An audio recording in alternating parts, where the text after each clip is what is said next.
سيدنا ونبينا وشفيع المذنبين أبي القاسم محمد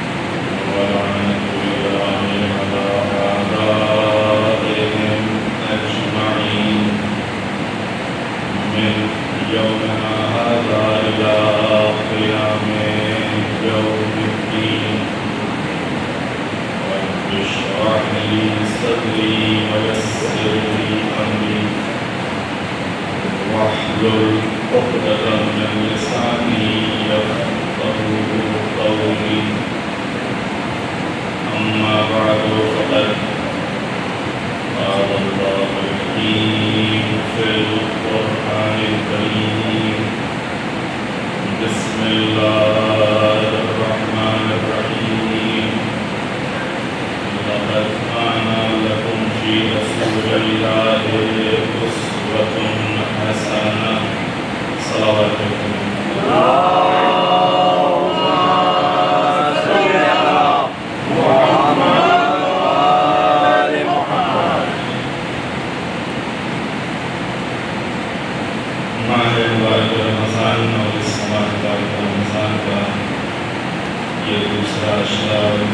دوسرے کی ساتویں مجلس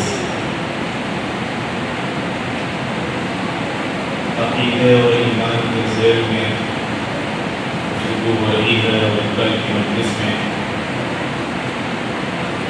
عدل الہی سے متعلق کچھ باتیں آپ کی خدمت میں پیش کی تھیں اور عدل کے بعد جو تیسرا بنیادی عقیدہ ہے وہ ہے نبوت۔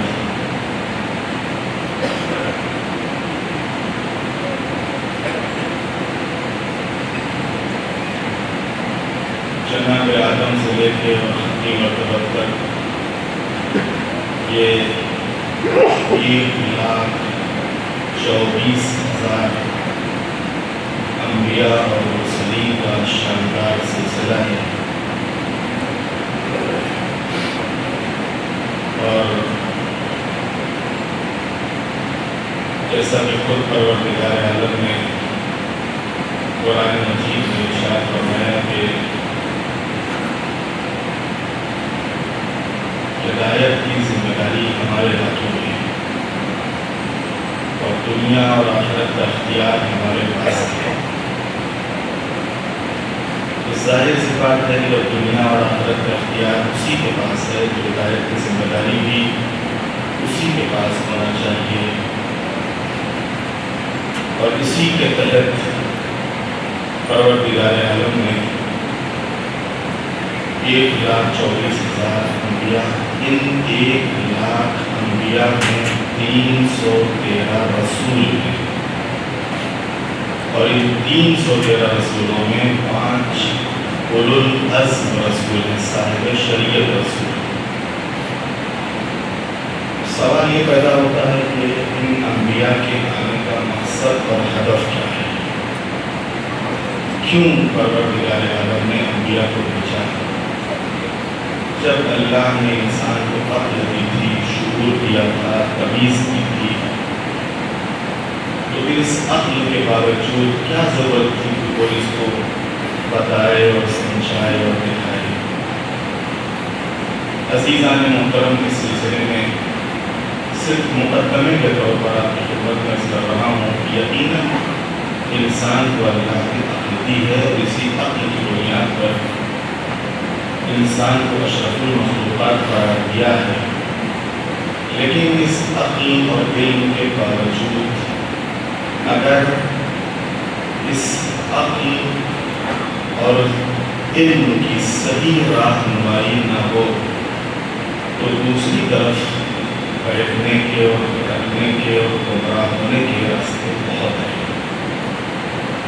اور یہی وجہ ہے کہ اگر آپ دنیا کے اوپر نظر جن لوگوں نے انبیاء الہی یا ان کی الہی تعلیمات سے استفادہ نہیں کیا، اگرچہ ان کے پاس عقل تھی، اگرچہ ان کے پاس علم بھی تھا، لیکن وہ بہت گئے، وہ گمراہ ہو گئے، وہ خود اپنے رب کو نہیں پہچان سکے، وہ خود اپنے کو نہیں پہچان سکے، وہ اپنے زندگی کے مقصد اور ہدف کو نہیں جان سکے، اور بس اس دنیا میں آنے کے بعد اسی دنیا میں ہاتھ پیر مارتے رہے اور اس دنیا سے چلے گئے۔ یعنی مقصد اور ہدف بس دنیا، اور دنیا کے علاوہ انہوں نے اپنا کوئی ہدف اور مقصد سمجھا ہی نہیں، جانا ہی نہیں۔ آج بھی آپ کو دنیا میں ایک سے علم مل جائے گا، ایک سے تین موبائل مل جائیں گے۔ آپ اسی چھوٹے سے موبائل کو لے لیجیے، اب جس نے بھی اس موبائل کو بنایا کوئی جاہل تو نہیں ہوگا، کوئی بیوقوف تو نہیں ہوگا، کوئی دیوانہ تو نہیں ہوگا، یقیناً کتنی عقل اس کے پاس رہی ہوگی، کتنا علم اس کے پاس رہا ہوگا۔ یہ چھوٹے سے موبائل کے اندر اس نے کیا کیا رکھ دیا ہے، کیا کیا اس چھوٹے سے موبائل کے اندر رکھ دیا ہے کہ واقعی دماغ کام نہیں کرتا، عقل کام نہیں کرتی۔ لیکن اتنی حیرت انگیز مشینری کے بنانے والے سے پوچھو کہ تمہارا خدا کون ہے، تمہارا پالنہار کون ہے، تمہارا رب کون ہے، تو اسے یہ پتہ نہیں ہے کہ ہمارا رب کون ہے، اسے یہ پتہ نہیں ہے کہ ہمارا خدا کون ہے۔ اس سے یہ پوچھو کہ تمہاری زندگی کا مقصد کیا ہے، اسے یہ پتہ نہیں ہے کہ ہماری زندگی کا مقصد اور ہدف کیا ہے۔ انبیاء کی ضرورت اسی لیے ہے، انبیاء اسی لیے ہے تاکہ آنے کے بعد اللہ نے جو عقل انسان کو دی ہے اس کو صحیح سمت دیا ہے۔ جو علم انسان حاصل کرنا چاہتا ہے، جو علم ملے وہ انسان کو صحیح علم ملے۔ ایسا علم جو انسان کو اللہ سے قریب کرے، انسان کی دنیا کو آباد کرے، انسان دنیا میں ایک آزاد زندگی گزارے۔ ابھی عرض کروں گا آپ کی قسم کس قسم کی آزادی کو اللہ پسند کرتا ہے۔ عام طور سے دنیا میں ہم سمجھتے ہیں کہ یہ جو بے راہ روی ہے، جو بے حیائی ہے، جو بے غیرتی ہے، جو ریانیت ہے، اس کو ہم آزادی سمجھتے ہیں۔ یہ آزادی نہیں، یہ قید ہے، بلکہ قید سے بھی بدتر ہے۔ اسلام کی نظر میں آزادی کچھ اور ہے، اللہ کی نظر میں آزادی کا مفہوم کچھ اور ہے، خود مولا کی نظر میں آزادی کا مفہوم کچھ اور ہے۔ تو عزیزان محترم، انبیاء کی تاریخی حیثیت اور اہمیت اور کردار اور ان کے مثبت اثرات، جو انبیاء علیہ السلام کا کردار رہا، جو ان کی تعلیمات رہی، اس کے جو مثبت اثرات رہے اور ان کے تعمیری اقدامات کا مطلب دو طریقے کے کام ہوتے ہیں، ایک ہوتے ہیں تخریبی، ایک ہوتے ہیں تعمیری۔ اس طریقے سے کمنٹ، اعتراض، تنقید، تبصرہ، یہ دو طریقے کے ہوتے ہیں۔ ایک ہمارا اعتراض ہوتا ہے تعمیری اور ایک ہمارا اعتراض ہوتا ہے تخریبی۔ تعمیری اعتراض میں اور تخریبی اعتراض میں کیا فرق ہے؟ تعمیری اعتراض کرنے کا حکم دیا گیا ہے، تخریبی اعتراض سے روکا گیا ہے۔ تعمیری اعتراض کا مطلب کہ تمہارے اعتراض کا مقصد اچھا کرنا، ہم اعتراض اس لیے کر رہے ہیں تاکہ یہ چیز اچھی ہو، یہ خرابی دور ہو جائے، یہ صحیح ہو جائے، یہ درست ہو جائے۔ اور ایک ہوتا ہے تخریبی، نہیں ہم اعتراض اس لیے کر رہے ہیں تاکہ اور بگڑے، تاکہ اور خراب ہو، تاکہ اور بدنام ہو۔ یہ جو بدنام کرنے والی اور خراب کرنے والی باتیں ہوتی ہیں یا اعتراضات ہوتے ہیں یا تنقید ہوتی ہے یا تبصرہ ہوتا ہے، اس کو منع کیا گیا ہے کہ دیکھو یہ پسند نہیں ہے کہ تم خراب کرنے کے لیے اعتراض کرو، خراب کرنے کے لیے تنقید اور تبصرہ کرو۔ نہیں، تمہارا تبصرہ جو ہو، تمہاری تنقید جو ہو وہ تعمیری ہو۔ تعمیری کا مطلب یعنی اصلاح کی غرض سے ہو، کہ اگر ہم یہاں پر اعتراض کر رہے ہیں کہ نہیں بھائی یہ مسئلہ ایسے نہیں ایسے ہو، تو مقصد کیا ہے؟ تاکہ آسانی سے لوگ بیٹھ سکے، تاکہ آسانی سے لوگ نماز پڑھ سکے. یہاں کے اوپر مسجد ہے، یہاں پر مصلی رہے تو اس طریقے سے اور اچھا لگے گا. لیکن اگر تخریبی ہو نہیں، بدنامی ہو اور خراب ہو، جماعت بدنام ہو، سماج بدنام ہو، آپس میں اختلاف ہو، تو جہاں سے یہ پہلو آ گیا تنقید اور تبصرے میں، وہیں سے اس کی مذمت کی گئی ہے. تو انبیاء علیہ السلام کے جتنے بھی اقدامات تھے سب تعمیری اقدامات تھے. ان کا مقصد کیا تھا؟ لوگوں کو بنانا. اگر وہ لوگوں پر اعتراض کرتے تھے تو لوگوں کو بگاڑنے کے لیے نہیں، لوگوں کو بنانے کے لیے. اگر کسی کام کی مخالفت کرتے تھے تو اس کام کو اچھا کرنے کے لیے، اس کام کو بگاڑنے کے لیے نہیں. تو تعمیری اقدامات جو انبیاء علیہ السلام کے تھے، یا تہذیب اور تمدن کے لیے ان کے جو خدمات ہیں وہ کسی سے بھی پوشیدہ نہیں ہے. کیسے سماج کو مہذب بنایا جائے. انبیاء علیہ السلام کا مقصد کیا تھا؟ ابھی میں اسٹیپ بائی اسٹیپ ایک ایک چیز آپ کی خدمت میں بیان کروں گا. انبیاء علیہ السلام کا مقصد کیا تھا؟ مہذب. خود انسان کو مہذب بنانا اور سماج اور معاشرے کو مہذب بنانا. مہذب ایک تہذیب والا، ادب والا. تہذیب دو طریقے کی ہوتی ہے. ایک ہے تہذیب نفس اور ایک ہے تہذیب معاشرہ یا سماج، یا خود جس کو ظاہری تہذیب بول رہے تھے، اس میں اٹھنا بیٹھنا چلنا پھرنا یہ ساری چیزیں اس میں آ جاتی ہیں. اور ایک ہوتی ہے نفس کی تہذیب. انبیاء علیہ السلام نے دونوں طریقے سے کام کیا. انبیاء علیہ السلام نے نفسوں کی طہارت بھی کی ہے، نفسوں کے تہذیب کا کام بھی کیا ہے، اور جسموں کی تہذیب کا کام بھی کیا ہے کہ تم روحانی لحاظ سے بھی مہذب بنو اور تم جسمانی لحاظ سے بھی مہذب بنو. تم خود بھی مہذب بنو اور تمہارا سماج بھی مہذب بنے، تہذیب والا. کہ جہاں تم کو پتا ہو کہ کہاں پر کیا کرنا چاہیے، کیا نہیں کرنا چاہیے، کہاں پر کیا کہنا چاہیے، کیا نہیں کہنا چاہیے. انبیاء تاریخ بشریت کے بزرگ ترین مصلح کہتے ہیں اصلاح کرنے والے کو، سدھار کرنے والے کو. اگر آپ تاریخ میں دیکھیں تو تاریخ بشریت کے بزرگ جو مصلح گزرے ہیں وہ انبیاء علیہ السلام، کہ جنہوں نے انسان کو سدھارا. انسانی کو نہیں، پورے سماج، پورے شہر کو سدھارنے کی بات کی ہے انہوں نے. اور دل سوز اور درد مند ترین رہبر. ورنہ عام طور سے کبھی کبھی یہ بھی ہوتا ہے، ہم جیسے افراد اگر سماج کچھ کام کرنے بھی لگتے ہیں تو اس میں سماج کا فائدہ تو کم، اپنا ہت زیادہ ہوتا ہے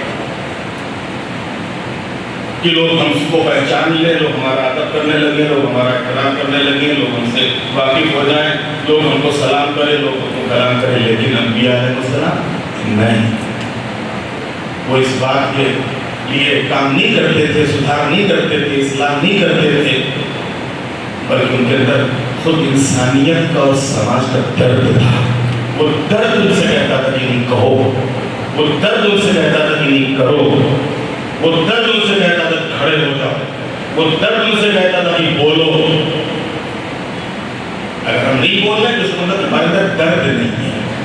اگر ہم کچھ کہہ نہیں رہے تو اس کا مطلب ہمارے سینے میں درد ہی نہیں ہے. جب درد اٹھے گا تو آواز نکلے گی، درد ہی نہیں ہے. خرابیاں دیکھتے ہیں، برائیاں دیکھتے ہیں، ہم سے کیا مطلب؟ جماعت چاہے مولانا چاہے، ہم سے کیا؟ ہم کیوں بولیں گے؟ ارے ہم بولیں گے یہ ہوگا. ہوگا کیا؟ اگر غلط ہے تو کہو نا غلط، اگر صحیح ہے تو کہو نا صحیح. درد ہونا چاہیے، درد. اگر یہ درد ہے تو آہ ضرور نکلے گی، زبان کے اوپر آہ ضرور آئے گی. آہ نہیں نکل رہی اس وقت درد ہی نہیں ہے. تو انبیاء علیہ السلام کے یہاں درد تھا، وہ سوز تھا کہ جنہوں نے بشر کو اس کے کمال اور سعادت اور نجات کی آخری منزلوں تک پہنچا دیا. ایسے ہی سلمان نہیں بن گئے، ایسے ہی ابو ذر نہیں بن گئے، ایسے ہی مقدار نہیں بن گئے. یہ تعلیمات پیغمبر تھی، یہ اخلاق پیغمبر تھا کہ جس تعلیمات پیغمبر نے، جس اخلاق پیغمبر نے سلمان کو سلمان بنا دیا، اب گزر کو گزر بنا دیا، مقدار کو مقدار بنا دیا.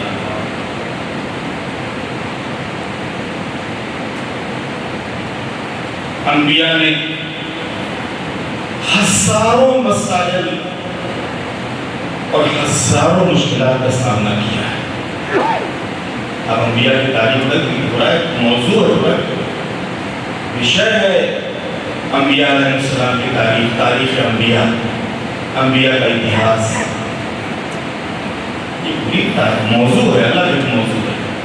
آپ اٹھائیے جناب نوح نے اس طرح سے حضرت جناب ابراہیم کیسے کیسے حالات سے گزرے، جناب موسیٰ کو کیسی کیسی دھمکیاں ملی، جناب عیسیٰ کے ساتھ کیا ہوا. خود پیغمبر ختمی مرتبہ ماؤزیہ نبی ترتو کا ماؤزی، اتنی اذیتیں مجھے دی گئی، اتنی اذیتیں کسی نبی کو نہیں دی گئی.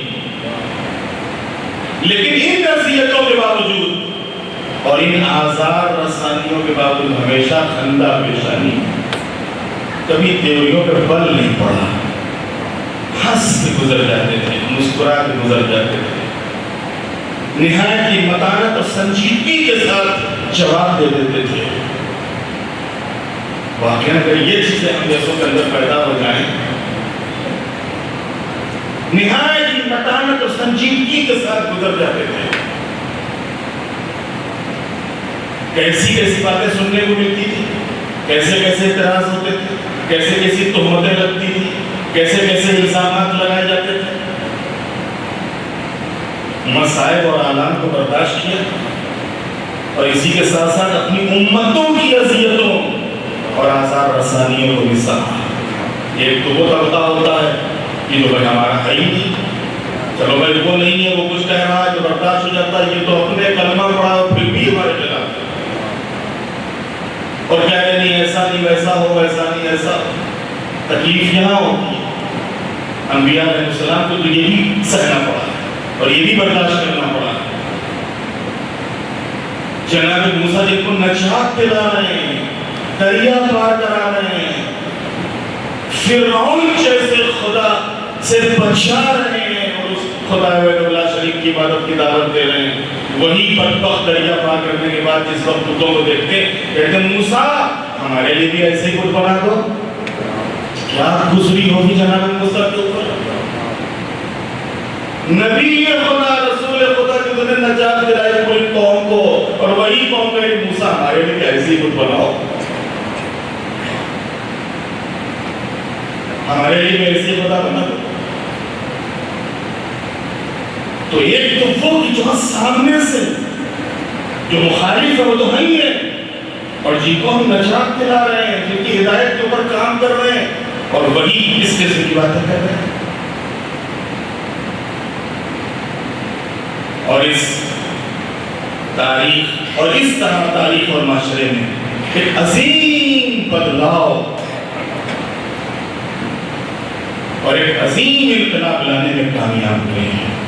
اس سلسلے میں تاریخ کا مطالعہ اور پیغمبر اسلام کے زمانے کے عرب معاشرے اور اسی کے ساتھ ساتھ اس وقت کی دنیا کے حالات اور کیفیات پر اگر آپ نگاہ ڈالیں تو سب کچھ واضح ہو جاتا ہے کہ کس طریقے سے جاہل اور وحشی عرب اور اقوام اور اسلامی تہذیب و تمدن کے دائرے میں پیغمبر لے کر آئے، جن کو اٹھنے کی تمیز نہیں، بیٹھنے کی تمیز نہیں، بولنے کی تمیز نہیں، کھانے تک کی تمیز نہیں تھی ان کو.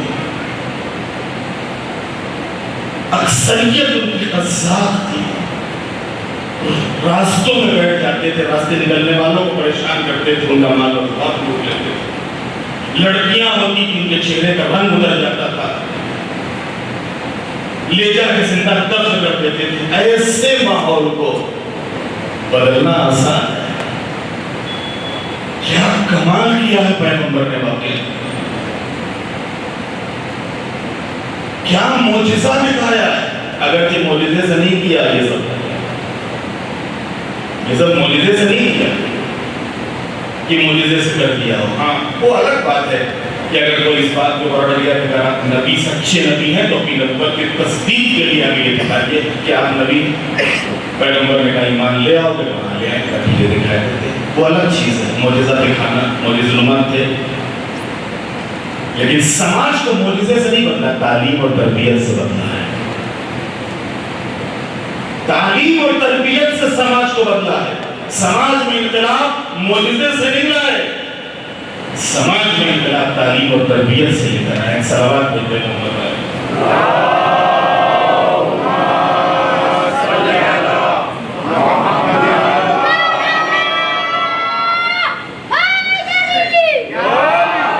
اب قرآن مجید کی آیتوں کے ذیل میں انبیاء اور مرسلین کے ذریعے حاصل ہونے والے فوائد, کون کون سے فائدے انسانی سماج کو انبیاء اور مرسلین کے ذریعے سے حاصل ہوئے. اس میں پہلا ہے تعلیم.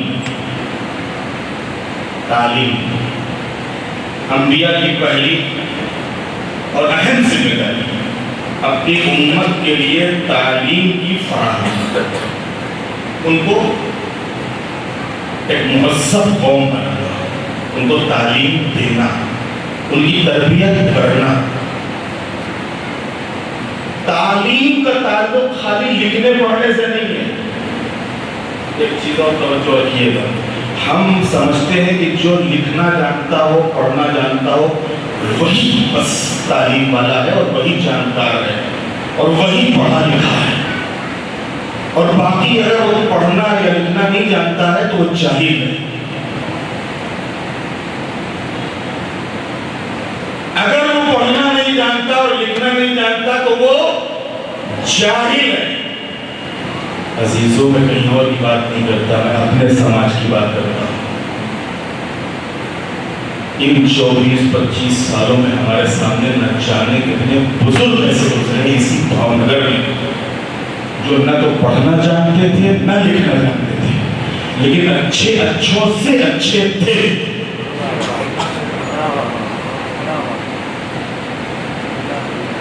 نہ لکھنا جانتے تھے نہ پڑھنا جانتے تھے, لیکن اچھوں سے اچھے تھے. کس بنیاد پر؟ علماء کی صحبت. کوئی ذاکر آیا, کوئی عالم آیا, اس کی خدمت کر رہے ہیں, اس کے پاس جا رہے ہیں, اس سے معلوم کر رہے ہیں, اس سے پوچھ رہے ہیں, مجلس میں آگے آ کے بیٹھ رہے ہیں, نماز میں ٹائم سے آگے شرکت کر رہے ہیں, کوئی بھی دینی پروگرام ہوتا ہے اس میں سب سے آگے آگے حاضری دیتے ہیں. یہ دینی اجتماعات میں شرکت, یہ مجلسیں, یہ خطبے, یہ دینی پروگرام, یہ علماء کی صحبت نے ان کو ایسا بنا دیا تھا کہ جہاں جو لوگ پڑھنے لکھنے والے ڈگریاں لے کے بیٹھے ہیں, شاید ان کو اللہ کی صحیح معرفت نہ ہو, لیکن جو اس بوڑھے کو تھی, شاید امام کی اور رسول کی اس کو صحیح معرفت نہ ہو جو اس بوڑھے کو تھی.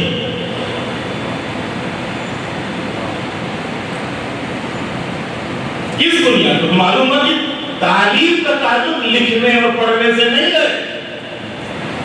خود آپ کا علم, آپ کی جانکاری, آپ کی معلومات, آپ کا گیان, یہ تو لکھنا تو اس گیان کو محفوظ کرنا ہوتا ہے, اور نہ گیان الگ چیز ہے, یہ لکھنا الگ چیز ہے. ہاں, لکھنا پڑھنا گیان کو بڑھانے کا, علم کو بڑھانے کا ذریعہ ضرور ہے. کیونکہ ظاہر سے بات ہے کہ اب گزشتہ ہمارے علماء گزرے, باقی اور جو بزرگان گزرے, تو انہوں نے اپنا علم کہاں چھوڑا؟ کتابوں میں. اگر ہم آج وہ علم چاہتے تو کہاں ملے گا؟ کتابوں میں. تو ہاں, علم کو پڑھانے کا, معرفت کو بڑھانے کا ذریعہ یہ علم یعنی لکھنا اور پڑھنا ضرور ہے, لیکن ایسا نہیں ہے کہ جو لکھنا اور پڑھنا نہیں جانتا وہ اللہ سے دور ہے اور دین سے دور ہے اور اسلام سے دور ہے اور قرآن سے دور ہے, اور جو لکھنا پڑھنا جانتے ہیں وہ ماشاءاللہ بڑی معرفت والے ہیں. نہ جانے کتنے آج بھی آپ کو اسی بھاونگر میں اپنے ہی سماج میں جائیں گے, لکھنا بھی جانتے ہیں, پڑھنا بھی جانتے ہیں, بڑی بڑی ڈگریاں لے کے بیٹھے, لیکن ان کو یہ بھی پتا نہیں کہ مسجد کدھر ہے.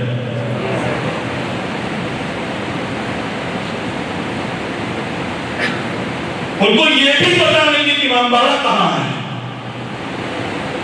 ان کو یہ بھی پتا نہیں کہ محرم میں کیا ہوتا ہے، اور ان کو یہ بھی پتا نہیں کہ رمضان میں کیا ہوتا ہے. صلوات بھیجتے محمد والے.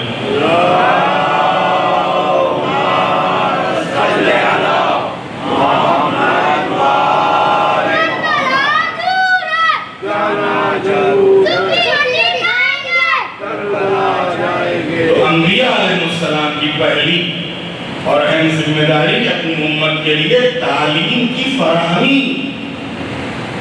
یعنی ان کو ان حقائق سے آشنا کرانا کہ جن کو وہ نہیں جانتے،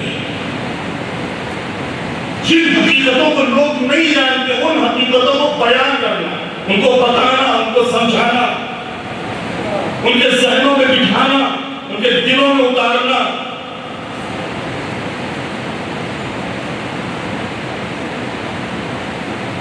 اور یہی وہ چیز ہے کہ جو بشر کی نجات کا ذریعہ بنتی ہے، انسانیت کی نجات کا ذریعہ بنتی ہے. اور جو چیز اس پوری بشریت کو راہ نجات اور کمال سے روکتی ہے وہ ہے جہالت، لا علمی، بے معرفتی.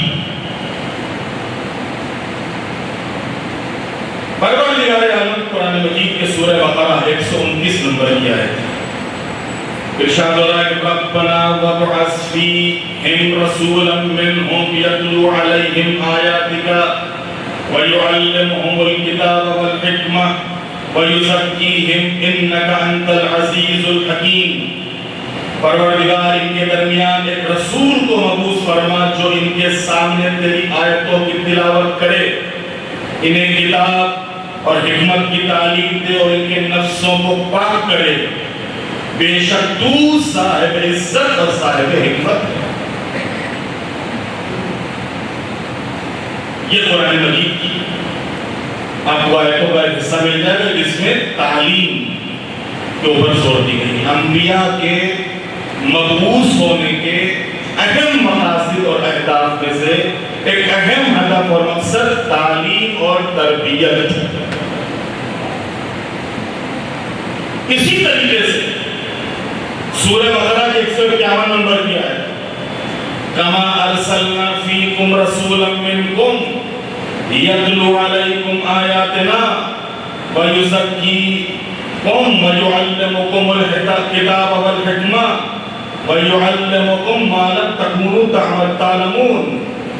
جس طرح ہم نے تمہارے درمیان میں سے ایک رسول بھیجا ہے جو تم پر ہماری آیتوں کی تلاوت کرتا ہے، تمہیں پاک و پاکیزہ بناتا ہے اور تمہیں کتاب و حکمت کی تعلیم دیتا ہے اور سب کچھ جانتا ہے جو تم نہیں جانتے. وہ سب کچھ جانتا ہے جو تم نہیں جانتے. اب یہاں کے اوپر مفسرین کہتے ہیں کہ یہ جو جملہ ہے کہ یعلمکم ما لم تکونوا تعلمون، وہ سب کچھ جانتا ہے جو تم نہیں جانتے. اس سے مراد یہ ہے کہ تمہیں ان چیزوں کی تعلیم دیتا ہے جن کو تم نہیں جانتے یا نہیں جان سکتے. جانتے ہو لیکن کہاں سے جانو گے؟ جب تک کہ کوئی نمائندہ پروردگار تمہاری اس راستے کی رہنمائی نہ کرے تم نہیں پہنچ سکتے وہاں تک، تم نہیں جان سکتے. اللہ کی عبادت اللہ نے اپنی وجود کو انسان کی فطرت میں رکھا ہے کہ انسان جب اس دنیا میں آیا ہے کیسا بھی ہو لیکن کہیں نہ کہیں کسی نہ کسی موقع پہ اللہ کے وجود کو تسلیم کرے گا، مانے گا، قبول کرے گا کہ یہ اللہ ہے. لیکن اب ہے کہ اس کی عبادت کیسے کی جائے، ابدیت کی شان کیا ہو، ابدیت کا انداز کیا ہو، یہ کون بتائے گا؟ یہ وہی بتائے گا کہ جو ادھر سے علم لے کے آیا. یہ وہی بتائے گا کہ جو ہم نہیں جانتے وہ جانتا ہو. یہ وہی بتائے گا. لہذا قرآن کہہ رہا ہے کہ ہم نے نبی کو بھیجا اس لیے ہے تاکہ وہ جو تم نہیں جانتے وہ تم کو بتائے، یا جن کو تم نہیں جان سکتے وہ تم تک پہنچائے. صلوات بھیجتے محمد والے.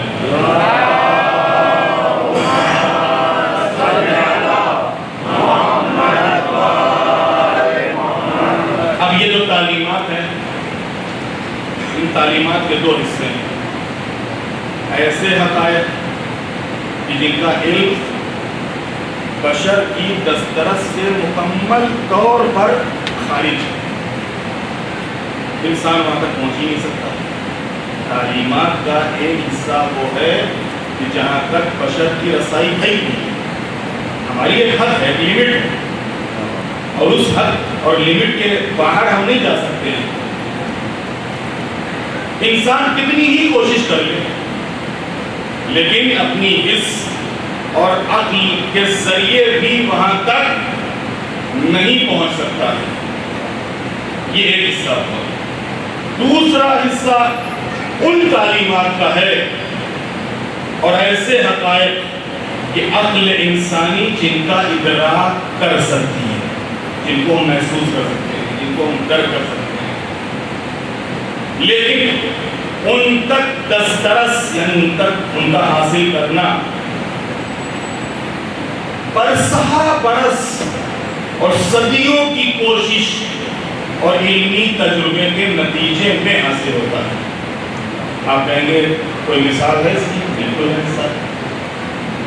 کچھ علوم وہ ہیں کہ جہاں پر ہماری دسترس صحیح نہیں. میں نے جیسے بتایا آپ کی خدمت پہلے کہ اگرچہ اللہ نے ہم کو عقل دی ہے، اللہ نے ہم کو علم دیا ہے، لیکن اس عقل اور علم کے باوجود ہم بہت سی چیزیں ہیں کہ جہاں تک نہیں پہنچ سکتے. بہت سی چیزیں اور حقائق کہ جہاں تک ہم پہنچ سکتے ہیں، لیکن کب؟ صدیوں کے بعد، برسوں کے بعد.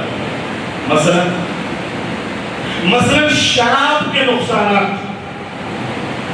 آج دنیا میں لیبارٹری وغیرہ قائم کرنے کے بعد اور اس میں جانچ اور پڑتال کرنے کے بعد پھر کہیں جا کے بتایا کہ شراب کے اتنے نقصانات ہیں. زنا کے نقصانات آج ہزاروں ہزار سال کی تجربے کے بعد پھر کہیں جا کے انسان اس نتیجے پہ پہنچا کہ زنا کے نتیجے میں ایڈز کی بیماری ہو سکتی ہے. لیکن جو ادھر سے بھی لے کے آتا ہے وہ تجربے کا محتاج نہیں ہوتا، لیبارٹری کا محتاج نہیں ہوتا. 1400 سال پہلے کے ہزاروں سال پہلے انبیاء و مرسلین نے بتا دیا تھا شراب کے قریب نہ جانا، زنا کے قریب نہ جانا، جوا نہ کھیلنا، دیکھو چوری نہ کرنا. کیوں؟ ہم نے حاصل کیا لیکن ہزاروں سال کے تجربے کے بعد. لیکن جو ادھر سے ملے جاتا ہے اسے معلوم ہوتا ہے کہ کون سی چیز انسان کے حق میں نقصان میں ہے، کون سی چیز فائدے میں ہے. صلوات دے کر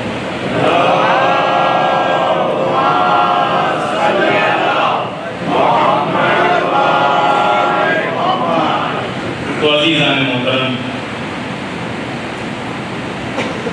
دوسری چیز جو یہاں پر آپ کی خدمت میں پیش کرنا ہے، تو پہلا جو فائدہ انبیاء علیہ السلام کا بشریت کے اوپر رہا وہ کیا رہا؟ علم کے ذریعے سے.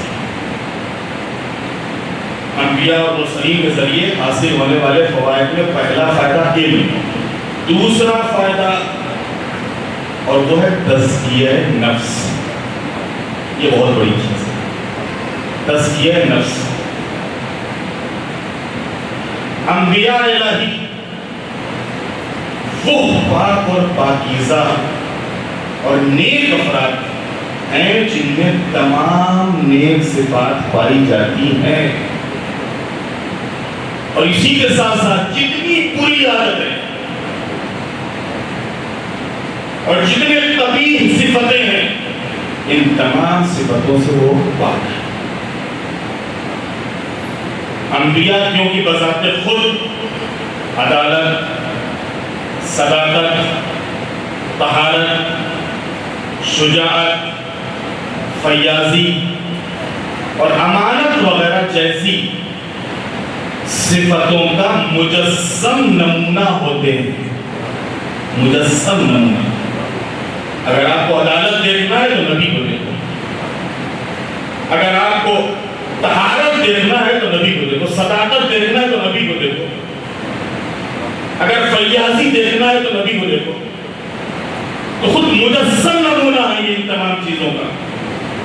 لہذا اپنی امت کو ان نیک صفات کی طرف دعوت دیتے تھے، انہی نیک باتوں کی طرف بلاتے تھے، ساتھ ہی ساتھ تمام بری صفتوں سے پرہیز کرنے کی دعوت اور ساتھ ہی ساتھ رغبت دلاتے تھے۔ یا یوں کہا جائے کہ قرآن کریم کے مطابق لوگوں کے نفوس کا تزکیہ اور قلوب کو پاکیزہ بناتے تھے۔ یہ قلوب، یہ ہمارے دل، جیسے ہمارا جسم آلودہ ہو جاتا ہے ایسے ہی ہمارا دل بھی آلودہ ہو جاتا ہے، نفس بھی آلودہ ہو جاتا ہے۔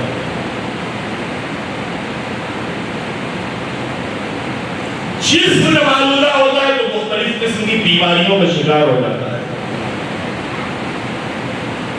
اگر ہمیں چھینک بھی آ رہی تو اس کا مطلب کہ ہم نے کچھ نہ کچھ تو بد پرہیزی کی ہے، ٹھنڈا پیا ہو، ٹھنڈا کھایا ہو، بے وقت کچھ کھا پی لیا ہو جس کی وجہ سے یہ چھینک آ رہی ہے۔ اگر سر میں درد ہو رہا ہے تو یا تو ہم وقت پہ سوئے نہیں ہیں، یا وقت سے پہلے ہم جاگ گئے ہیں، یا کچھ ہم نے اور ایسا کچھ کیا ہے جس کی وجہ سے سر میں درد پیدا ہو گیا ہے۔ کہیں نہ کہیں سے کچھ نہ کچھ آلودہ ہوئے ہیں، تو جسمانی لحاظ سے ہم نے کو اپنا آلودہ کیا، تو یہ وہی جسمانی آلودہ کہ جس کی بنیاد پر انسان کا جسم مریض ہو جاتا ہے، کبھی سر درد ہو جاتا ہے، کبھی بخار ہو جاتا ہے، کبھی لوز موشن ہو جاتے ہیں، کبھی کچھ ہو جاتا ہے، کبھی کچھ ہو جاتا ہے۔ یہ ہوتی ہے نفسانی بیماری۔ جس طریقے سے ہمارے جسم آلودہ ہوتا ہے اور جب جسم کو صحیح غذا نہیں پہنچتی ہے تو جسم مریض ہو جاتا ہے، ایسے ہی جب نفس کو، روح کو صحیح اور پاک غذا نہیں ملتی تو یہ نفس بھی خراب ہو جاتا ہے، یہ مریض ہو جاتا ہے، یہ مریض ہو جاتا ہے۔ اب جب جسم مریض ہوتا ہے تو کس کے پاس جاتے ہیں؟ ڈاکٹر کے پاس۔ ڈاکٹر دوا دینے کے ساتھ ساتھ کچھ پرہیز بھی بتاتا ہے۔ دیکھیے یہ دوا دے رہا ہوں لیکن اتنے دن تک اس چیز سے پرہیز کیجیے گا، یہ چیز استعمال نہ کیجیے گا، اور دیکھیے ایسی غذا لیجیے گا اور ایسا پانی لیجیے گا اور اس طریقے سے رہیے گا، ذرا سا ایسی سے بچیے گا، یہی تو ہوتا ہے۔ اسی طریقے سے جب نفس مریض ہو جاتا اب کس کے پاس جائیں؟ جب روح مریض ہو گئی اب کس کے پاس جائیں؟ کون علاج کرے گا اس نفس کی بیماری کا؟ کون علاج کرے گا اس روح کی بیماری کا؟ انبیاء آئے تاکہ نفسوں کی بیماری دور کرے، انہوں نے نفسوں کا علاج کیا ہے، نفسوں کو پاک کیا ہے۔ تزکیہ نفس اور تربیت بشر اس قدر اہم کہ قرآن نے ہمیشہ تزکیے کو تعلیم پر مقدم رکھا ہے۔ آپ قرآن مجید کی تلاوت کر لیجیے، پہلے یزکیہم بعد میں یعلمہم، پہلے اپنے کو پاک کرو پھر تعلیم لو۔ ہماری مشکل یہ ہے کہ ہم پہلے تعلیم لیتے بعد اپنے کو پاک کرنے کی سوچتے ہیں، اور جب قرآن کیا کہہ رہا ہے پہلے تزکیہ ہے پھر تعلیم، پہلے تزکیہ نفس۔ صرف ایک آیت پورے قرآن مجید میں ہے، سورہ بقرہ کی 129 نمبر کی آیت، جس میں تعلیم پہلے ہے اور تزکیہ بعد میں۔ پورے قرآن مجید میں ایک آیت ہے جہاں کہ وہ تعلیم پہلے اور تزکیہ بعد میں۔ البتہ یہ آیت حضرت ابراہیم اور اسماعیل کی زبانی ہے اور مقام تحقق اور وقوع میں ہے کہ جو ان کے سامنے حالات تھے خود جناب ابراہیم نے اپنے طور پر ربنا وابعث فیہم رسولا منہم یتلو علیہم آیاتک وَيُعَلِّمُهُمُ الْكِتَابَ وَالْحِکْمَةَ وَيُزَکِّیہم، پہلے تعلیم کی بات اور پھر اس کے بعد تزکیے کی ورنہ پورے قرآن مجید میں جہاں جہاں پر تعلیم کی بات آئی ہے پہلے تزکیہ ہے پھر تعلیم ہے. تو معلوم یہ ہوا کہ انبیاء علیہ السلام کے جو مبعوث ہونے کے فائدے ہیں ان میں سے پہلا فائدہ ہے تعلیم، دوسرا فائدہ ہے تزکیہ نفس، اس نفس کی اصلاح کریں، تیسرا فائدہ تذکر اور نصیحت. کیونکہ وقت کم ہے لہذا جلدی جلدی آپ کی خدمت میں یہ باتیں پیش کر دوں اور یہ موضوع آج یہاں پر پورا ہو جائے. تذکر اور نصیحت. تذکر کہتے ہیں یاد دہانی کرنے، یاد دلانے. انسان فطرت الہی پر پیدا ہوا ہے اور اعتقاد یعنی خدا پر اعتقاد، اس کی عبادت کی طرف راغب ہونا، اچھی اور نیک اور صفات اور فضائل کی طرف جھکاؤ جیسے بہت سے تمائلات اور صفات ہیں جو اللہ نے خود انسان کے اندر رکھے. اس کے لیے کوئی ضرورت نہیں کوئی اس کو تعلیم دینے جائے، بتانے جائے، سمجھانے جائے. خود انسان کے اندر اللہ نے رکھے. کہیں گے آپ کہیں گے وہ کیسے؟ کوئی بھی انسان جتنی بھی چیزیں بری مانی جاتی ہیں، بری صفتیں، بری عادتیں، بری تجربتیں، جن لوگوں کے اندر وہ بری عادتیں ہیں ان سے بھی پوچھو گے تو کہیں نہیں برا. جھوٹ ایک بری عادت ہے کہ نہیں ہے؟ اگر آپ جھوٹے سے بھی کہو تو کہہ گا نہیں جھوٹ تو غلط ہے اور ہم جھوٹ تھوڑے بول رہے ہیں. چوری، چور سے بھی پوچھو کہ چوری اچھی کہ نہیں؟ چوری بہت غلط چیز ہے. تو جتنی بھی اچھی صفتیں اللہ نے انسان کے اندر رکھی ہے کہ انسان اچھائی کو پسند کرے اور بری چیزوں سے نفرت کرے.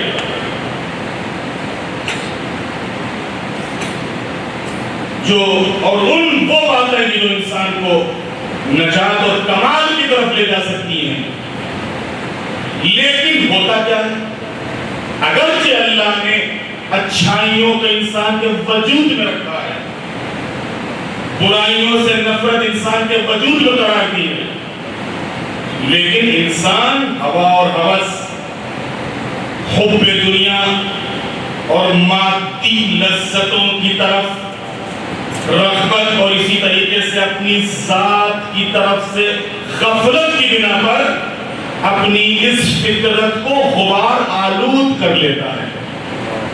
غبار آلود کا مطلب اس پر دھول جم جاتی ہے، اس پر پردے پڑ جاتے ہیں، پھر وہ فطرت کی آواز سن نہیں پاتا ہے جس کو کہتے ہیں ضمیر کی آواز. اگر آپ نے کسی کو تماچا مارا، بیجا اگر تماچا مارا تو اس سے پہلے کہ کوئی دوسرا آپ کو ٹوکے کہ آپ نے اس کو بیچارے کو بغیر کسی غلطی، بغیر کسی خطا کے کیوں مار دیا، سب سے پہلے آپ کے اندر سے آواز آتی ہے. اس کو کہتے ہیں ضمیر کی آواز، ضمیر کی آواز. لیکن جب اسی آواز کے اوپر، اسی فطرت کے اوپر ہوا اور ہوس، مادیت، دنیا داری خود اپنی طرف سے غفلت کے پردے پڑ جاتے ہیں تو انسان اس آواز کو سن نہیں پاتا. جو انسان کو اچھائیوں کی طرف لے جانے والی، اچھائیوں کو قبول کرنے والی اور برائیوں سے روکنے والی اور برائیوں سے دور رکھنے والی ہے، اور ان تمام تمایلات اور صفات کو پسے پشت ڈال دیتا ہے. لہذا طول تاریخ میں، پورے اتہاس میں انبیاء مبعوث ہوئے ہیں. کیوں؟ تاکہ وہ بشر کو اس کے ان مقدس تمایلات اور تمایلات فطری کو بیدار رکھے، ان کو بیدار کریں. یہ تو فطری تقاضے ہیں ہمارے، ان کو جھنجھوڑتے رہیں، ان کو جگاتے رہیں، انسان کو متوجہ کرتے رہیں. اور تمام انبیاء علیہ السلام نے یہی کام کیا ہے. تذکر، نصیحت، یاد دہانی، فذکر انما انت مذکر، تم یاد دہانی کراتے رہو، نصیحت کرتے رہو، کہ تم صرف یاد دہانی کرانے والے اور نصیحت کرنے والے ہو. سورہ غاشیہ کے کس نمبر کی آیت ہے؟ صلوات علی محمد علیہ.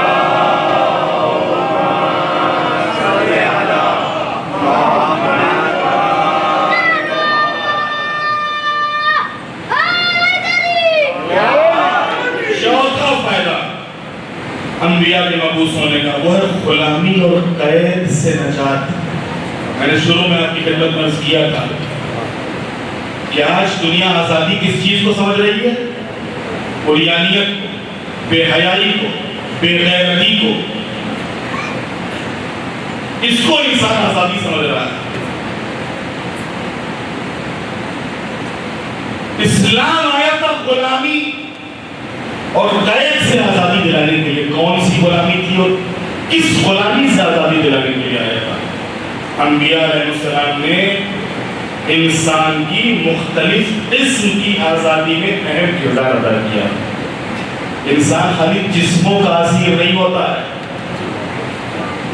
خالی جسم ہمارے قید نہیں ہوتے ہیں، ہماری فکریں بھی کبھی کبھی قید ہو جاتی ہیں، ہماری سوچ بھی کبھی کبھی قید ہو جاتی ہے.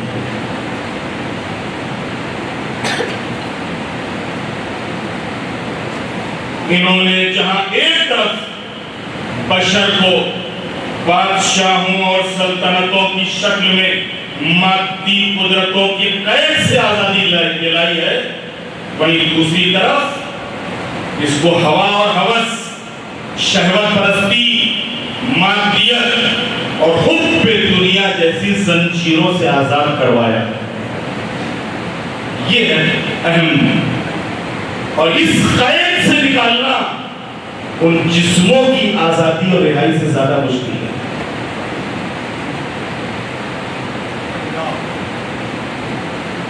حقیقت یہ ہے کہ انبیاء لوگوں کو خدا کی طرف بندگی کی دعوت دیتے تھے، کیونکہ انسان جب تک خدا کا بندہ نہیں ہو جاتا. توجہ دیجیے گا، امیر المومنین نے کلمات قصار میں اسی طرف اشارہ کیا ہے کہ تم اللہ کے ہو جاؤ تاکہ دنیا سے آزاد ہو جاؤ، دنیا کی قید سے نکل جاؤ. جب اللہ کی غلامی اور اللہ کی بندگی کو بندہ قبول نہیں کرتا تو پست سے پست انسان کا غلام بن جاتا ہے، اس کی بندگی کو تسلیم کر لیتا ہے. تو انبیاء علیہ السلام لوگوں کو خدا کی طرف بندگی کی دعوت دیتے تھے. کیوں؟ تاکہ انسان جب تک خدا کا بندہ نہیں ہو جاتا آزاد نہیں ہو سکتا.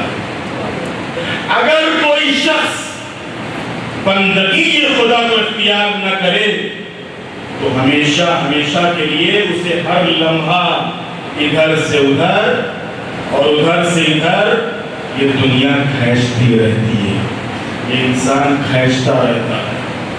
اور اگر خوش قسمتی سے بندگی یہ خدا اس نے اختیار کر لی اور بارگاہ خدا میں سر بسجود ہو گیا تو ہمیشہ ہمیشہ کے لیے ہر طریقے کی قید و بند سے انسان آزاد ہو جاتا ہے.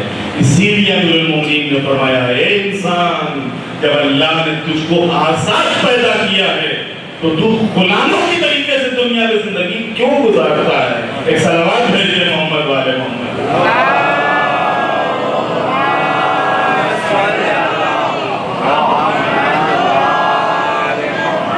لیکن یہ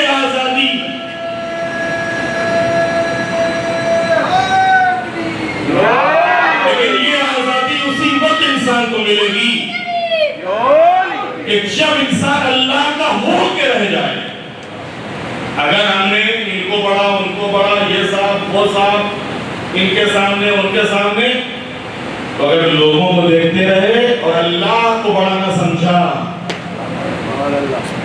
تو ہمیشہ قید میں رہیں گے، ہمیشہ غلام بنے رہیں گے.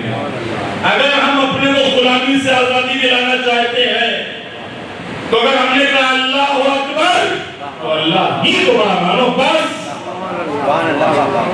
باقی تم خود پڑھے ہو، اللہ نے تم کو خود بڑا کیا، تم نے اپنے کو پہچانا نہیں ہے. تم نے خود اپنے وجود کو سمجھا نہیں ہے کہ تمہارے وجود میں اللہ نے کیا کیا رکھا ہے. من عرف نفسہ فقد عرف ربہ. جو اپنے نفس کو پہچان لیتا ہے وہ اپنے رب تک پہنچ جاتا ہے. ایک صلوات بھیجتے محمد والے.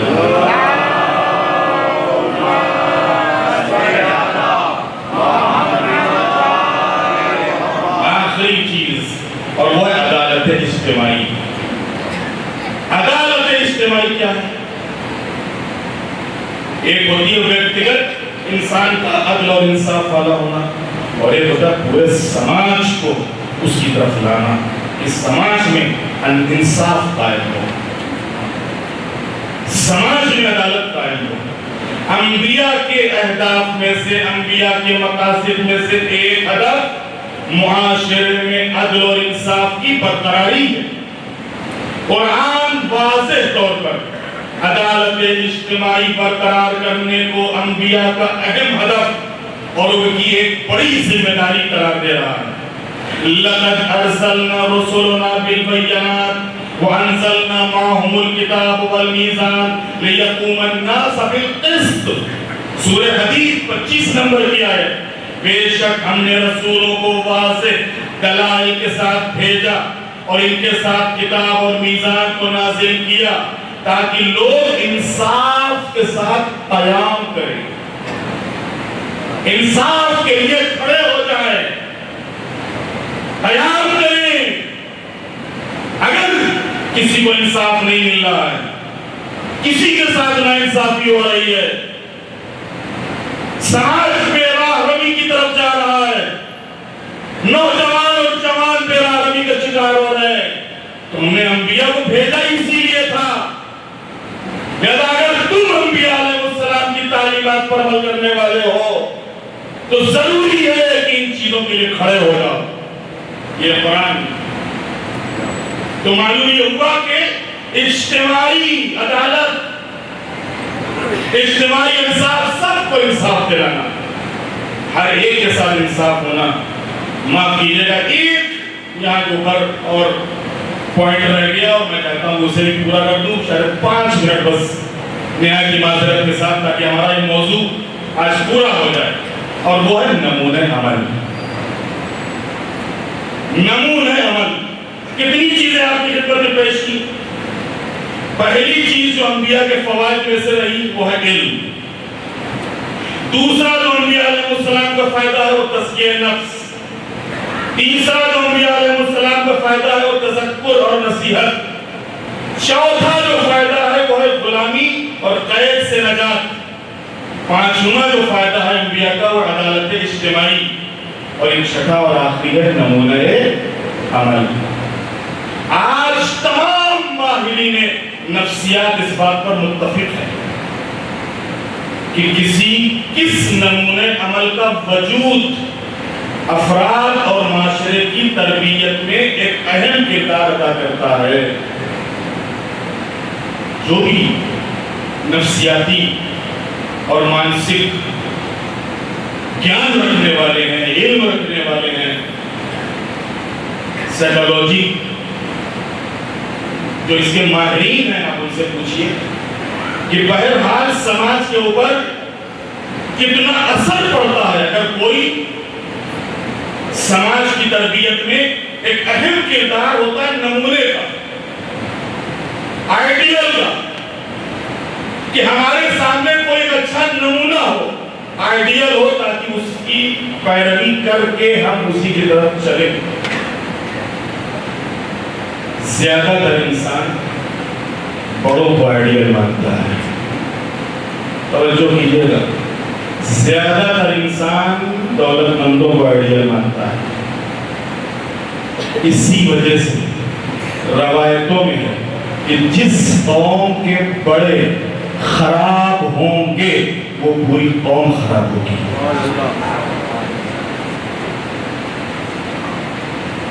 جس قوم کے بڑے بہکیں گے وہ پوری قوم بہکے گی. جس قوم کے بڑے بے راہ روی کا شکار ہوں گے وہ پوری قوم بے راہ روی کا شکار ہوگی. کیوں؟ کوئی موقع آیا شادی کا بیاہ کا کوئی بھی جسے ہمارے گجراتی میں پرسنگ بولتے ہیں، کوئی پرسنگ آیا، بھیا ارے صاحب وہ بھی تو کیا تھا انہوں نے، اگر انہوں نے کیا تھا تو ہمارے کرنے میں کیا ہے؟ کس کی مثال دی؟ بڑے کی مثال. کبھی بڑا چھوٹے کی مثال نہیں دیتا کہ ہم اس لیے کر رہے ہیں کہ سماج کے چھوٹے انسان نے یہ کیا تھا لہذا ہم بھی یہ کریں گے. چھوٹا ہمیشہ بڑے کی مثال دیتا ہے، اس نے یہ کیا لہذا ہم بھی یہ کریں گے. لہذا سماج کی تربیت میں، سماج کی اصلاح میں بہت اہم کردار نمونے کا ہے. آئیڈیل. لہذا اہم ترین اسباب اور عوامل میں سے انبیاء الہی کے وجود کا ایک فائدہ اور خصوصیت یہ بھی ہے کہ وہ معاشرے کے لوگوں کے درمیان زندگی گزارتے تھے اور لا محالہ اپنی صفات کی بنیاد پر عوام الناس کے لیے نمونِ عمل ہونے کا کردار نبھاتے تھے. ہم غاروں میں نہیں جائیں گے، ہم پہاڑوں کی بلندیوں پہ نہیں بیٹھیں گے، ہم بستیوں سے دور کسی کٹی میں جا کے اللہ کی عبادت نہیں کریں گے، ہم تمہارے ہی درمیان رہیں گے. ہر روز تم سے ملاقات کریں گے، ہر روز نماز میں آئیں گے، ہر روز مسجد میں آئیں گے، ہر روز تم سے ملیں گے. کیوں؟ تاکہ تمہارے لیے نمونِ عمل رہے. تم دیکھو اور تم دیکھنے کے بعد اپنی زندگی بناؤ. انبیاء علیہ السلام لوگوں کے درمیان میں رہے. یہ اسلام میں خود یہ جو اجتماعی پروگرام ہے اس کو کیوں اتنی اہمیت دی گئی کہ ایک اجتماعی پروگرام کے اوپر دشمن کے خاص نظر ہے اور ان کی اہمیت کو کم کرنے کے ہر چیز ظاہر سی بات ہے کہ ہمیشہ دین کا سہارا لیا جاتا ہے. دین کو مٹانے کے لیے دین کا سہارا. لہذا جمعے کی اہمیت کو کم کرنے کے لیے نہیں صاحب یہ امام زمانہ سے متعلق ہے. عید اور بقرعید کی اہمیت کو کم کرنے کے لیے نہیں صاحب امیر المومنین کا دسواں ہے. محرم کے اجتماعات کی رونق گھٹانے کے لیے طرح طرح کی چیزیں، طرح طرح کے پروپیگنڈے، طرح طرح کے مسائل، طرح طرح کی باتیں. کیوں؟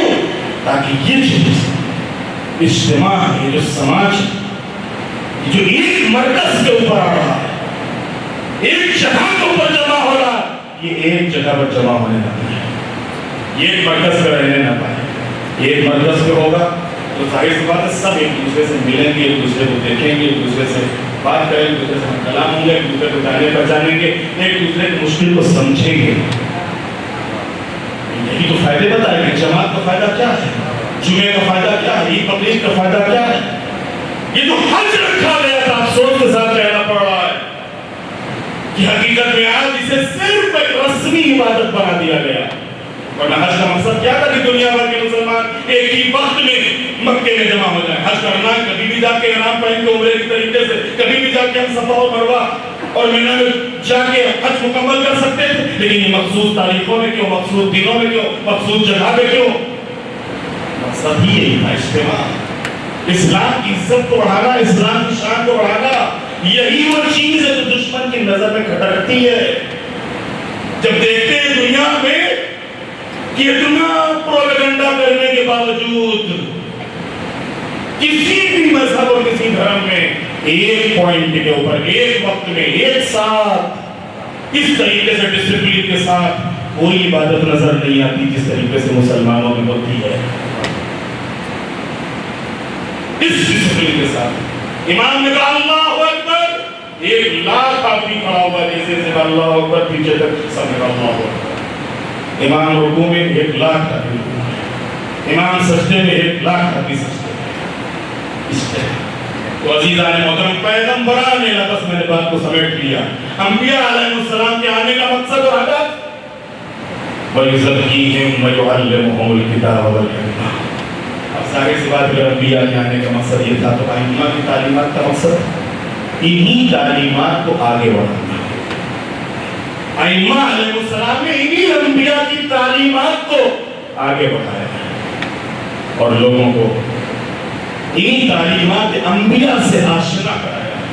آپ جتنے بھی ائمہ علیہ السلام ہیں سب کی حدیثوں کو اٹھا کے دیکھیں، کوئی نہیں کہتا کہ میں کہہ رہا ہوں، قال رسول اللہ، قال رسول اللہ۔ پانچویں امام کی حدیث بتائیے، قال رسول اللہ۔ امیر المومنین کا کلام ہے، قال رسول اللہ۔ چھٹے امام کی حدیث بتائیے، قال رسول اللہ۔ ہر اگر کہ امام خود علم لدنی کا مالک ہے، اس کی طرف سے علم لے کے آیا ہے، لیکن یہ کہتا کہ میں کہہ رہا ہوں، جب وہ بیان کرتا ہے قال رسول اللہ نے، اللہ تعالیٰ نے یہ فرمایا۔ تمہیں تعلیمات انبیاء کو، تعلیمات قرآن کو لوگوں تک پہنچانا، اور آج یہ جو ہم تک تعلیمات پہنچی ہیں یہ صرف ائمہ علیہ السلام کی قربانیوں کا نتیجہ ہے۔ اگر یہ ائمہ علیہ السلام کی قربانیاں نہ ہوتی کہ جو آپ نے ان تعلیمات کو ہم تک پہنچانے کے لیے برداشت کی ہیں، اٹھائی ہیں، تو یہ تعلیمات ہم تک نہ پہنچتی، یہ تعلیمات نہ ہوتی، آج رونق نہ دکھتی، آج جو کچھ بھی ہمارے آپ کے اندر تھوڑا بہت بھی دین دکھ رہا ہے تو انہی قربانیوں کا اثر ہے، انہی قربانیوں کی بنیاد پر ہے، جس کا سب سے بڑا نمونہ کربلا ہے۔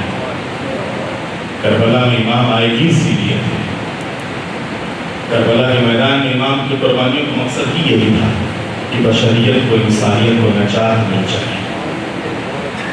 یہ جو حلال محمدی کو حرام کیا جا رہا ہے، جو حرام محمدی کو حلال کیا جا رہا ہے، اس کے خلاف بیان کیا جائے۔ حلال کو حلال رہنے دو، حرام کو حرام رہنے دو۔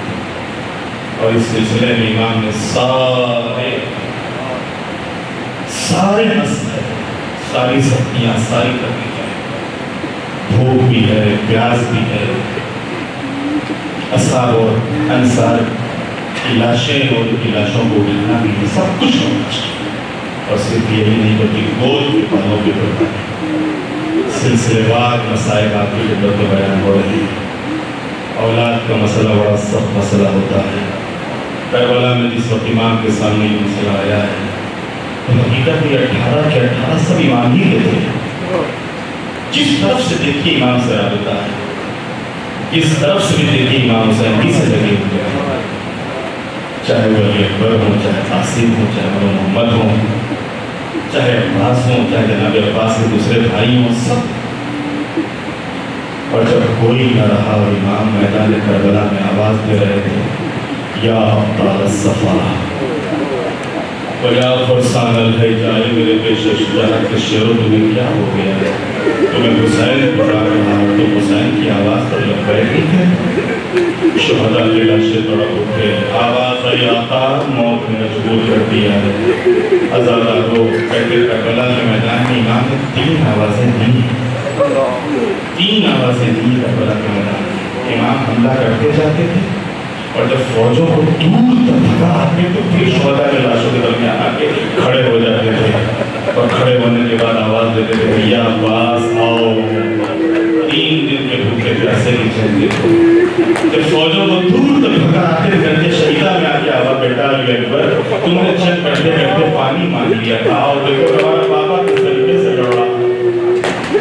عزاداروں کہتے ہیں اب جو آخری مرتبہ حسین نے حملہ کیا ہے تو عالم یہ تھا کہ فوجیں بھاگ رہی تھیں، فوجوں سے علمان رفیق کی صدائیں بلند تھیں، اور حسین آواز دیتے جا رہے تھے، ملونوں کہاں بھاگے جا رہے ہو؟ تم نے میرے اکبر کے سینے میں برچھی ماری، ملونوں کہاں بھاگے جا رہے ہو؟ تم نے میرے عباس کے شانے طلب کر دیے، ملونوں کہاں بھاگے جا رہے ہو؟ تم نے میرے قاسم کو پامال کر دیا۔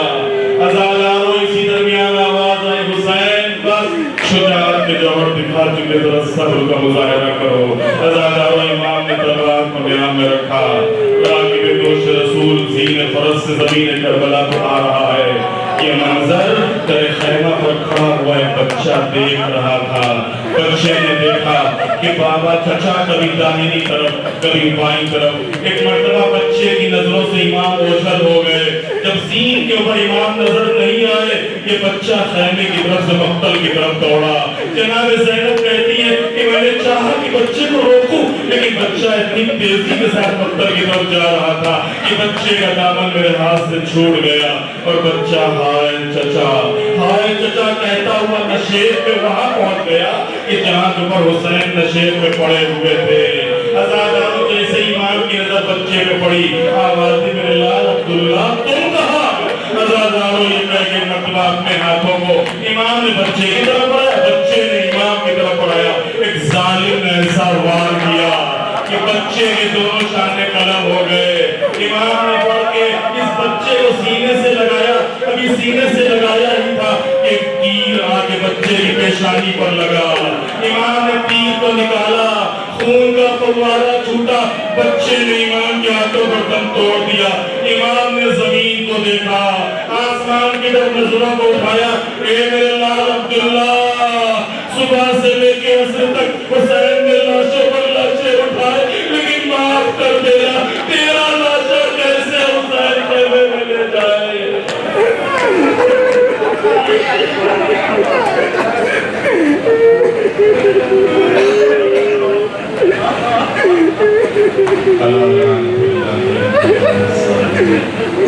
سيعلم الذين ظلموا برب الزهراء إذا وقعها بارنا ہمارے ذکر کو ہماری توفیقات اضافہ فرما، پرچم اسلام کو سربلند فرما، پرچم کفر و نفاق کو سربلند فرما۔ مومنین جہاں جہاں بھی آباد ہیں ان کی جان، مال، عزت، آبرو کی حفاظت فرما۔ معبود کل سے جو شبیں ہیں وہ شبائے قدر ہیں، مالک اس سے پہلے کی شبائے قدر آئیں اور ان شبائے قدر کو ہم در کریں۔ معبود ہم کو ہر طریقے سے پاک فرما، ہر طریقے سے صاف فرما، ہم کو معاف فرما۔ بار الہ ہم کو ان شبائے قدر کی قدر کرنے کی توفیق عطا فرما۔ بار الہ جو مومنین دنیا سے رخصت ہو چکے ہیں ان کی مغفرت فرما۔ مولا امام زمانہ علیہ السلام کے ثبوت میں تاجیل فرما، ہم سب کو امام کے غلاموں اور ان کے ناصروں میں شمار فرما۔ وتقبل منا انک انت السمیع العلیم۔ حضرات جیسا کہ آپ سب کو علم ہے کہ جناب سید حال میں جو درس کا سلسلہ چل رہا تھا، آج اس کا آخری پروگرام اس درس کا جو ابھی انشاءاللہ 15 منٹ کے بعد شروع ہوگا، آج صرف آخری پروگرام صرف آدھے گھنٹے کا ہوگا، لہٰذا آپ ٹائم سے جناب سید حال میں پہنچ جائیے گا۔ آج اس درس کا اختتامیہ اور آخری پروگرام ہے، کیونکہ پروگرام کے بعد یہاں مسجد حال میں نئی مجید کا عمل بھی ہے۔